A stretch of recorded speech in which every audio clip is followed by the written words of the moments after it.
I remember when I did them in 2012, it had to be done in South Africa through Lancet. And I was at Aga Khan admitted then.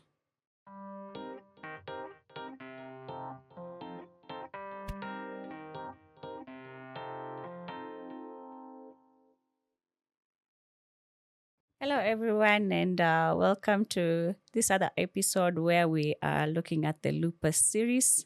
And this is Beyond Condition, your forum where we support those of us journeying with chronic conditions to realize a full life despite navigating healthcare and a life with a chronic condition.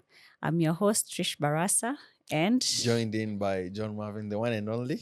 I'm Karibu. glad to be here again, Trish. Karibu sana. On this episode of the long-term journey and resilience. Back to our main topic and the main agenda today is about lupus. Yes. And it's about the resiliency. So on to you, Trish. The first question is how was your approach to living with SLE changed over time? Okay, thank you, Marvin, for that question. Over time, you get to empower yourself. You get to realize that acquiring information about lupus is very important, and that has been my journey. So over time, I have continually gotten to empower myself through information and through knowledge on the condition, and also bringing to the fold my support systems, mainly my family and friends, and them getting to know that this is the condition I journey with. And with that information, I mean, I now understand things that trigger a flare, a lupus flare, maybe overexertion, too much activity, and then there is stress. I know that if I let in stress is there, but I won't let it hit me because I know if it hits me, it will also trigger a flare. And then also I am able to know what diets to incorporate in my, what Meals. foods to incorporate in my diets, in my meals, and then what foods maybe either to avoid or to really moderate on. So over time, gaining more information and also building networks and even the online groupings, online groups like there's a Lupus Foundation of Africa where we are able to be together as people who are journeying with lupus and share and support one another. You mentioned stress. So Yes. for you personally, how do you exempt yourself from stress, or what things do you do not to get stressed? Okay. Or you get away with stress? Yeah. No, I do encounter stress like every other person on a day-to-day basis, and I mean somewhere along the way. So what I do is I have learned as a coping skill to establish if I can do something about something or not able to do. Like for instance, Marvin, if today you asked me to get you a Boeing 777, I cannot do it. Yeah. I will not stress myself about it, even if you insist on it. Yes, yeah. I'll just tell you, Marvin, I am not able to get that. Yeah. So I know what stress to allow into my system. I know how to pace myself up. I don't take so much so that it doesn't lead to overexertion, because what happens is I will likely have a flare. So in that case, what advancements of SLE have brought you hope, like within time, as time goes by, the changes that are there and advancements that can give someone hope on SLE? Oh, okay. So it's been a SLE month, and we had a Systemic Lupus Erythematosus day on 10th of May. And this has given most of us opportunities to hear so much. The other day, I was quite surprised to even learn that the gene that has been connected to lupus has now been identified. And what that means is we are really getting advancements in research. I think it's the TLR7. Those are technical things, but it's just important to know that there are steps that have been made towards establishing the cause of lupus. We used to know that there is a genetic predisposition, but we didn't know what exactly it meant. So now we know exactly what it means from our research. And we are also seeing that the treatment are targeted towards individuals through biologicals. So that's another major step towards improving treatment. This is what we are getting from out there. At the Kenyan front, at national level, I'm really hoping that the way these discussions do prompt and do elicit a lot more action from both the community and government. So, but we wait to see how this will progress. But I'm happy to see that there is a lot more awareness, even when I switch on my TV. And now look at us, Marvin, we're actually sitting down to discuss lupus. So Yeah. this means that there's a lot more awareness and we're exchanging knowledge on lupus. Yeah, so can we talk about how the society or the community and advocacy has helped you to get going through this lupus thing? With the community, one of the vital things they inject into all this is that they bring in community support as a support system. And this can be through various ways, because the community getting informed about what lupus is means that more and more people will not think it's contagious. More and more people will not think that you've been bewitched. You know, lupus being an invisible disease means sometimes you can be in pain because the pain is in your joints. No one can tell Can't see it, that yeah. your muscle and joints are aching, unless those days when they are stiffened and swelling. So, you know, people would get sick and you cannot even tell what exactly is ailing them. And then you just watch them die quietly because then it hits an organ and now it takes you down so fast. But now with the community which is involved, and with enhanced advocacy, with us talking about this, myself and others, the medics also, because even for the medics, it's not easy to diagnose lupus. It can take anything between 6 to 10 years. And I shared my case. And having a community which is informed all the way from our family members, To friends, to the medics, because even the medics, they need to know that this disease is one of the biggest mimicker. It mimics other diseases. And when you're dealing with someone and you don't understand what's going on, maybe it's time to switch up the tests a notch higher and go for the autoantibody tests. So, for instance, Yes. which is a common disease that lupus has been misdiagnosed with? There's clearly maybe one disease that has been misjudged with lupus. On the Kenyan front, malaria. Yeah. Yeah, because you will probably show up with anemia and joint pains and headaches and fevers. Even simple things like sore throats. Somebody will just think it's a throat infection. Or someone may even think you have a lung problem like TB. And yet you're just having lupus attacking your lungs directly. Yeah, but once the doctor realizes that these common tests have come out negative, let me now switch it up higher, because those tests are also very expensive, the antibody tests. Yeah. So you don't want to take someone through that test unless you have a good reason to make that judgment call.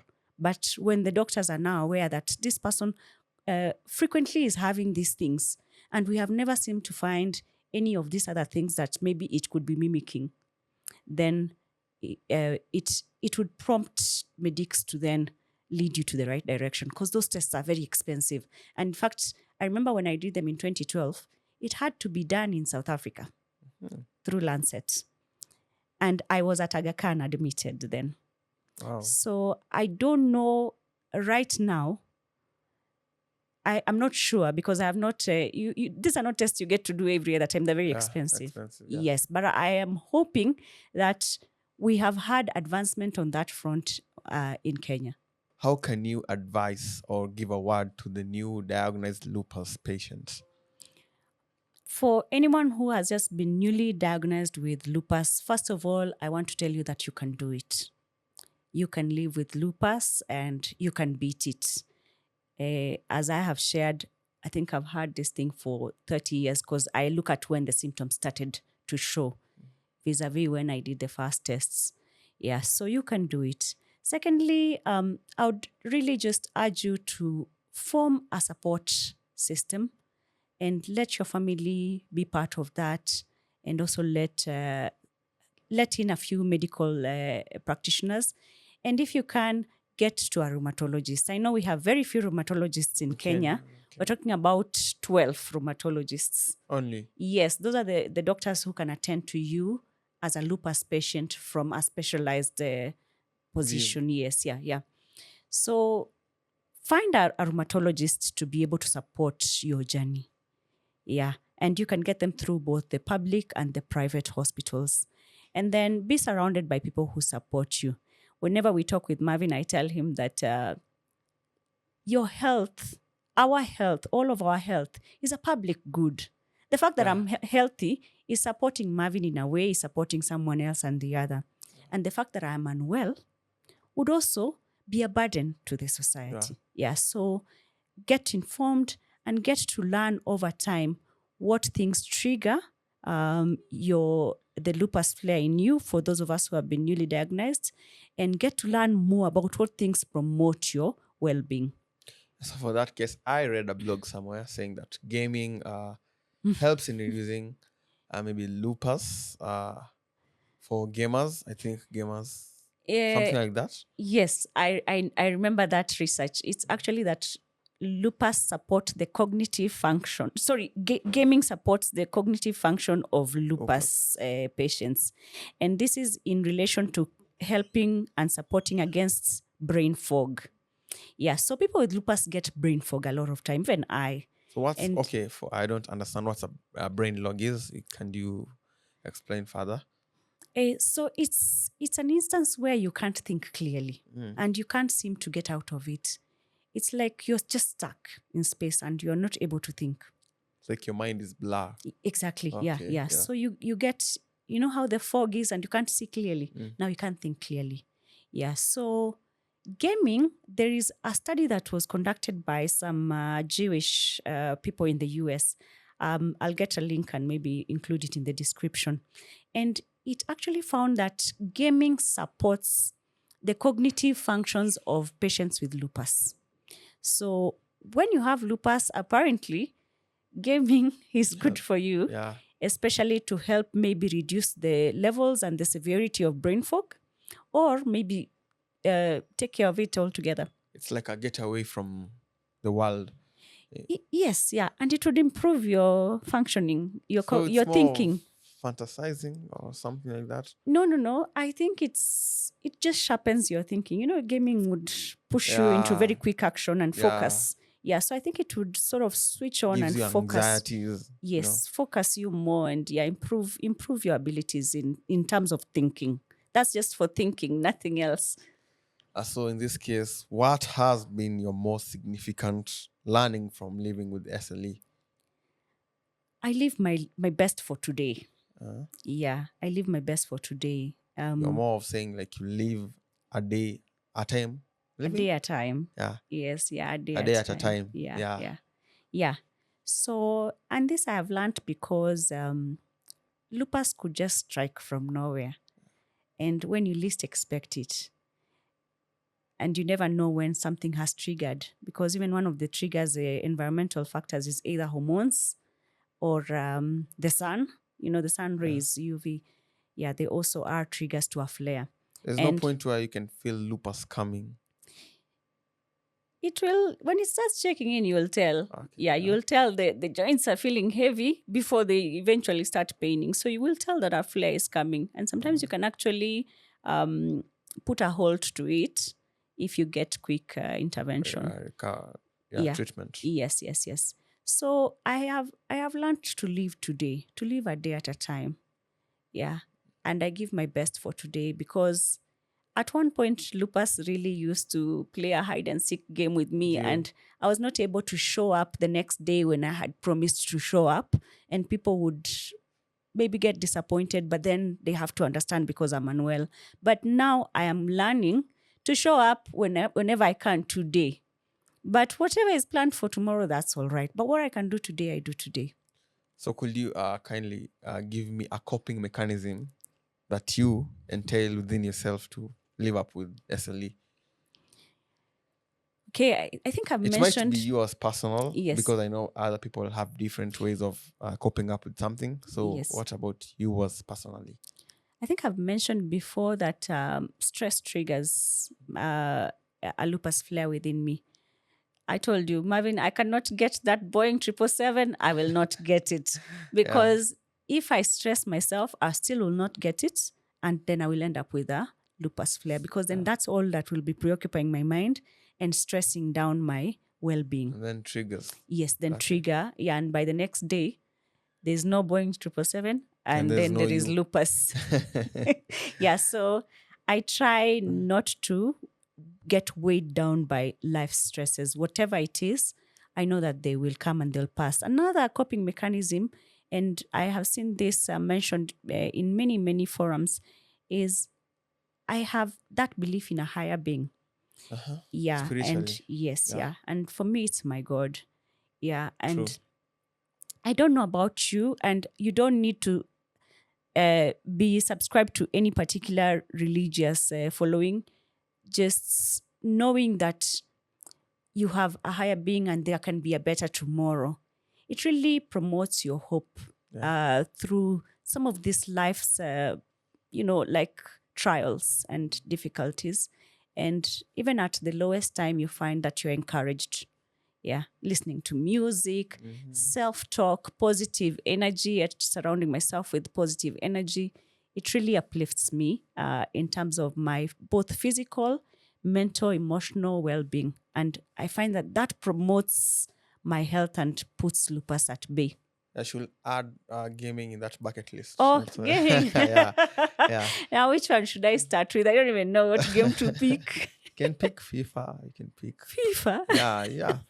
Well, I'll need to come for training and then we'll see. Sure But thing. I'm sure you it can will. book your appointment today. Yeah, okay, I'm sure it will go a long way to So improving my briefly health. and lastly, on the last question, how do you view lupus treatment as it advances?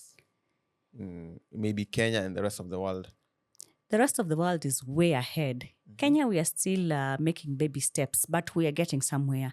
When you look at the level of advocacy just this past week, especially that it's been lupus awareness, there was a lupus awareness day and it's been the month of lupus, you will see there's a lot of advocacy. So what makes me happy is that people are talking about it. And the fact that people are talking about it means you won't look at someone with lupus and stigmatize Him. him or her. Yeah, because you now will be able to understand that lupus is actually a chronic condition which is invisible and which mimics other conditions. So you need to be careful to pick it out. Yeah, but at the same time, you won't stigmatize. I've had lupus patients being told all manner of things. They have TB, they have HIV. We are now addressing it, and this is reducing. The stigma is reducing. The other thing is we are becoming more aware, and I am hoping that this advancement leads us towards realizing the treatment. Because so far, as you have seen, we have identified the particular gene that is associated with triggers. So from this and such research, we are actually, we are aware that it is going to lead us towards a treatment. So that's an advancement that we are all embracing, including that gaming one as a coping. Yeah. Kenya, we still have a long way to go, but we're making steps. And I know that we'll be bound by some of the international conventions, and we may toe the line along the way. But as a first step, we may really need to, like, very, very fast establish our demographics. Who is suffering from lupus in Kenya and how bad is it and how many people? And then we can go on to the next level and even increase the number of rheumatologists we have who can attend to people who have lupus, because currently there are only 12. Yeah, I think we should add more. Yes. And we will better, that will better the lupus advancements. Yeah. But we are definitely going to become seeing a lot more in terms of even biologicals, these biologics, see treatment, see vaccines, see all this effort towards getting targeted treatment for individuals living with lupus. I think that said, I have learned a lot on this episode. including gaming, the thing that I have been doing for quite some time. Yeah, you can sell off as gaming coach for Yeah, anyone who for needs everyone. mental fog cleared. Yeah, Yeah. you can holler. Yeah, Yeah, yeah, I'll put certainly. my what username there. You can look maybe holler at me. Yeah. But that said, I think I'm ready to end up the show. Hmm. And it's been a pleasure having you here today. And it's been a pleasure having all of you. And let's hear from you, share with us, and engage with us. And yeah, let's hear what questions you have on lupus, what issues you want us to highlight. Yeah, And we're here for you. on the social media platforms. Yes. I've been your co-host, John Marvin. And I'm your host, Trish Barasa. This is Beyond Conditions. See And we you see you soon. next time. Yeah. Bye bye. Bye.